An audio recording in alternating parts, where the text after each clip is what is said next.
Welcome to Propeller Breeze, the show for student pilots, sim fans, and everyone chasing that first solo and beyond. All information in this podcast is for entertainment and general knowledge only. Always verify with certified flight instructors or regulatory authorities before attempting anything mentioned here. So you're meticulous about your V-speeds, you've basically mastered steep turns, you can somehow calculate weight and balance on a manual flight computer, and, well, you probably smell faintly of aviation fuel right now. Which is a great smell, honestly. Oh, it really is. But as a student pilot working toward your private pilot license, your brain is just utterly saturated with the mechanics of keeping a machine suspended in the air. Right, completely overloaded. Exactly. But here is the thing for today's deep dive. Despite all your technical training, and despite the incredible advancements in avionics, glass cockpits, weather radar, all of that, there is this wild statistic from our aviation training sources today. Yeah, the 80% rule. Yes. There is an 80% chance that if you crash your aircraft, it will be because of your own mind. It's staggering. I mean, the human factor is by far the single most dangerous element inside any aircraft. More than, like, engine failure. Oh, absolutely. We're not usually looking at wings snapping off or engines suddenly seizing up out of nowhere. We are looking at human error, plain and simple. And the data paints a very specific picture of when these cognitive failures actually happen. Which is when? The vast majority occur during the absolute highest workload phases of flight. Specifically, 24.1% of accidents happen during landing, and 23.4% occur during takeoff. Wow, so nearly half of all accidents happen in those two tiny, tiny windows of a flight. Yeah, exactly. Which tells me this is really an issue of cognitive bandwidth, right? I mean, when you're cruising at 5,000 feet, you have altitude, and altitude translates to time. Right. Time to run a checklist, time to troubleshoot. Exactly. But during takeoff and landing, your proximity to the Earth means a split-second lapse in judgment doesn't just result in, a fender bender. It results in a catastrophic impact. The margin for error just completely evaporates. And that shrinking margin is really why our objective today is to dissect the principles of aeronautical decision-making, or ADM, and risk management from your materials. Because we want to map out the psychological toolkit you need to ensure you don't become part of that 80% statistic. Exactly. Safe flying is honestly only partially about stick and rudder skills. The physical flying is kind of the easy part. Managing the human brain that's operating the controls is the actual challenge. So to really grasp why the FAA forces you to study a systematic approach like ADM today, we have to look at the somewhat wild history of aviation culture. Oh yeah, the old days. Yeah, because for decades there was this deeply ingrained, almost romanticized myth surrounding the concept of experience. Right, because early aviation relied heavily on survivorship bias. What do you mean by that? Well, the culture just assumed that good judgment was a natural byproduct of logging hours. Like, if a pilot had thousands of accident-free hours in their logbook, the industry assumed their judgment was automatically sharpening with every flight. I see. The assumption was basically, they survived, therefore they must be making excellent decisions. I mean, I can kind of see why people believe that, though. Like, in almost every other profession, we completely defer to the veteran. Sure, yeah. A surgeon with 10,000 hours in the operating room is objectively safer than a resident on day one. So why is flying an airplane any different? If a pilot spends 10 years flying without a single scratch, that seems like a pretty solid indicator of good judgment. It does seem that way, but the flaw in that logic is that the sky is completely indifferent to your logbook. That's a great way to put it. Yeah, the data eventually revealed a terrifying reality. Simply flying an airplane doesn't teach you how your personal psychology influences your decisions. Oh, wow. A pilot could easily spend thousands of hours making incredibly reckless decisions, but they just happened to get lucky with the weather. Or maybe the mechanical tolerances of the airplane held together just long enough. So they were essentially normalizing their own deviance. Exactly. Every time they took off overweight or flew into a storm and survived, their brain learned, see, that wasn't dangerous at all. That is the exact trap. And because these human error accidents just kept plaguing highly experienced flight crews, the commercial airlines were forced to face the music. They realized experience wasn't enough. Right. They realized cognitive skills, much like recovering from a stall, had to be explicitly taught and practiced. That realization birthed crew resource management, or CRM. Ah, CRM. We see that a lot. Yeah. The mandate was to train flight crews to systematically use every available resource, human, hardware, and information, to facilitate cooperation and really strip the ego out of decision-making. Which raises a really important question for you listening right now. CRM was built for airline captains, right? With Yeah. for a first officer, a flight engineer, a whole cabin crew. Yeah, big team. But a student pilot training for their PPL is sitting alone in a tiny Cessna 152. They don't have a crew. Well, they do, but their crew is simply decentralized. What do you mean? A solo pilot's crew includes the air traffic controller on the radio, the mechanic who turned the wrenches on the ground, the flight service station briefer, and even the GPS satellites. Oh, that makes sense. Yes, a CRM for a solo pilot means recognizing that you are the manager of an entire external network of resources. And the sheer success of this approach in the commercial sector caught the attention of the FAA. They wanted in on it. Exactly. They researched the data and realized this cognitive training couldn't just be reserved for the airlines. It had to be pushed all the way down to the general aviation level, mandated as a core part of the curriculum from day one. But wait, teaching a physical skill like, say, a crosswind landing is straightforward. You can see it, you can measure the bank angle. Sure. Judgment feels incredibly subjective. We're talking about wisdom and self-control. How do we know we can actually teach someone to be a better decision maker in such a dynamic environment? The FAA had the exact same question, and they spent years trying to answer it. In 1987, they published 6 specific ADM manuals tailored to variously rated pilots. Okay. And these weren't just philosophical textbooks. They were multifaceted cognitive training materials, explicitly engineered to attack decision-related accidents. And from the sources, independent studies actually put those manuals to the test using student pilots, right? They did. They took a group of students learning to fly, gave them the specific ADM training alongside their physical flight training, and compared them to a control group of students who just learned the old-fashioned way. And the results were pretty undeniable. Yeah. The students with the ADM training made between 10 to 50% fewer in-flight judgment errors. 10 to 50% is huge. And the corporate operational data takes that validation a massive step further. Oh, really? Yeah, an operator flying roughly 400,000 hours annually integrated these exact ADM materials into their recurring pilot training. And what happened? The result was a 54% reduction in their accident rate. Wow. Think about the mechanics of that. That's like finding out a specific defensive driving course literally cuts your chances of crashing your car in half. Exactly. It's not just a marginal improvement. That is the equivalent of installing a cognitive circuit breaker in a pilot's brain. I love that phrase. ADM acts as a system that trips and cuts the power before a dangerous psychological impulse can overload the pilot and turn into a physical action on the flight controls. It proves that good judgment is a mechanical process you can learn, not just some mystical trait you were born with. A cognitive circuit breaker is an excellent way to conceptualize it. Building upon conventional decision-making, ADM provides a structured framework to analyze changes during a flight and determine how those changes impact safety. So it's very step-by-step. Very. It decreases the probability of human error by forcing the pilot through a very specific 6-step process. All right, let's put the listener in the cockpit and see how those 6 steps actually function in the real world. Let's do it. Imagine you are flying a solo cross-country flight.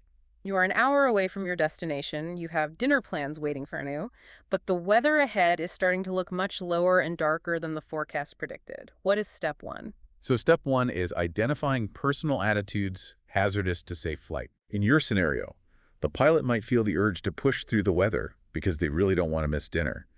That thought, I can make it, I've flown through rain before, is a hazardous attitude known as impulsivity, or perhaps macho. Right. Before you can fix the trajectory of the aircraft, you have to acknowledge the flaw in your own thinking. Which leads to step 2, learning behavior modification techniques. Because identifying the toxic thought isn't enough, right? You have to interrupt it. Exactly. But how does a pilot actually modify their behavior while actively flying a plane? It often involves actively verbalizing an antidote to that hazardous attitude. Wait, like talking out loud to yourself? Yes, literally. If you catch yourself thinking, I can make it, the modification technique is to say out loud, no, taking chances is foolish, the weather is deteriorating, and I am not invincible. Oh, that makes sense. By speaking it, you force your brain out of its subconscious emotional loop and back into logical, analytical processing. You are manually overriding your own ego. But realizing the weather is closing in brings a physical reaction too. Your heart rate spikes, which makes step 3 critical. Learning how to recognize and cope with stress. Because stress is not just a feeling. It is a physiological event that degrades cognitive function. Cortisol, right. Exactly. Cortisol floods the system, leading to tunnel vision. A pilot under extreme stress might fixate entirely on those dark clouds ahead and completely forget to monitor their airspeed or scan their engine gauges. That sounds terrifying. It is. Coping with stress means recognizing that physical tension, maybe a white-knuckle grip on the yoke, and consciously forcing yourself to breathe, widen your visual scan, and fly the airplane first. Fly the airplane first. Always. Always. So once you have your stress managed and your ego in check, you can execute step 4, developing risk assessment skills. Right, getting into the details. This is the cold, hard math of the situation. How low are those clouds? How much fuel do I have? Where is the nearest alternate airport? And what is the terrain like between here and there? And the beauty of this is that you do not have to do that math alone. Oh, because of step 5? Yes, step 5 is using all resources. Like we said earlier, the solo pilot in the Cessna isn't actually alone. Right, the decentralized crew. Exactly. You reach out to air traffic control for a weather update, you pull up the nearest airport on your GPS, you look at your fuel gauges, you synthesize every piece of internal and external data to build an escape plan. And then comes step 6, which I think is arguably the most fascinating part of this entire framework, evaluating the effectiveness of one's ADM skills. It's the hardest step, in my opinion. Oh, absolutely. The concept of evaluating your own decision-making process while you are still actively flying the plane requires an immense amount of mental bandwidth. It is like running a background diagnostic app on your phone while simultaneously streaming a high-definition video. That's a perfect analogy. It is pure metacognition thinking about how you are thinking. Yeah. ADM is not a static checklist you run through once and put away. Yeah. It is a continuous revolving loop. So how does that play out in this scenario? Let's say you decide to divert to an alternate airport to avoid that weather. Step 6 is the momentary check-in 10 minutes later. Was that the right call? Am I still feeling rushed? Am I maintaining my altitude while I navigate to this new airport? You become an active observer of your own mind. Yes, modifying your attitudes in real time to preserve the safety of the flight. You elevate yourself from just being a machine operator to being a true pilot in command. Exactly. So that 6-step loop is the overarching philosophy. But to apply it to specific hazards, the sources transition into the formal risk management process. Right, zooming in a bit. The goal here is to proactively identify safety hazards and mitigate the risks before they require emergency action. And the sources emphasize that building this risk management ability relies heavily on experience. But they make a very vital distinction between direct and indirect experience. I found this part so interesting. They use a brilliant analogy regarding automotive seatbelts to illustrate this. It's a great example. In the modern era, wearing a seatbelt is standard. But historically, someone might only learn to wear 1 through 2 avenues. A direct learning experience means the driver refuses to wear a seatbelt, gets into a horrific crash, and suffers a severe personal injury. The lesson is learned, but the cost is massive. Right. An indirect learning experience occurs when that same driver sees a loved one suffer a catastrophic injury because they weren't wearing a seatbelt. The lesson is successfully internalized without the driver having to physically bleed for it. Exactly. And the application to aviation is stark. You often do not survive a direct learning experience in an aircraft. No, you really don't. You cannot afford to learn that flying a small plane into a thunderstorm is fatal by actually attempting it. The sky is deeply unforgiving of direct experimentation. Which is the entire purpose of this deep dive today. Yes. By absorbing this data, we are providing you with the indirect experience of aviation's entire history. You are learning from the 80% of pilots who allowed human factor errors to end their flights, so you do not have to learn those lessons at 2,000 feet. And applying that indirect experience means strictly adhering to the 4 fundamental principles of risk management. These are basically the non-negotiable rules of engagement for every single flight. Absolutely. Principle number 1 is accept no unnecessary risk. Okay, break that down. Well, flying inherently involves some level of risk, right? Mm-hmm. The mere act of rotating off the runway is a risk, but unnecessary risk provides absolutely zero corresponding return. The sources use the example of flying a new, unfamiliar airplane for the very first time. Right. If you decide to do that on a day with low ceilings and poor visibility, you are stacking risks. There is no tangible benefit to combining a complex new machine with terrible weather. Exactly. The risk is entirely unnecessary and should be rejected on the ground. Got it. What's the next one? Principle number 2 is about authority. Make risk decisions at the appropriate level. Okay. The fundamental concept here is that the person who can actually develop and implement the risk controls must be the one making the final call. So for a student pilot, understanding that you are the appropriate level as the pilot in command is a profound shift in responsibility. It really is. It can be incredibly intimidating. I can imagine. You have a controller in a radar facility with a booming, authoritative voice clearing you to land on a specific runway. Sure. But as you turn final, you feel a massive crosswind developing that exceeds your personal minimums. The controller gave you an instruction, but they aren't the ones wrestling the yoke. No, they're safely in a chair on the ground. The hardest thing for a new pilot to internalize is that ATC is advisory when it comes to the safety of your specific aircraft. You own the risk. Therefore, you make the decision to apply full power and go around. Exactly. You never offshore your safety to a controller, a dispatcher, or a passenger who just wants to get home early. Which feeds right into principle number 3, accept risk when the benefits outweigh the dangers or the costs. Right.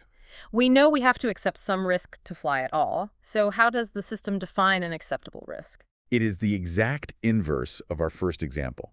Suppose you want to fly that new, unfamiliar airplane. Okay. But you choose a morning with severe, clear weather, zero wind, and you bring a highly experienced flight instructor with you. The minimal risk of the flight is vastly outweighed by the benefit of safely learning a new aircraft. You have managed and mitigated the variables until the math is heavily in your favor. That makes perfect sense. Finally, principle number 4. Integrate risk management into planning at all levels. This one is key. Risk management is not just a box you tick during your pre-flight weather briefing, right? The variables are constantly shifting. Oh, constantly. Yeah. The temperature drops, the wind shifts, fatigue sets in.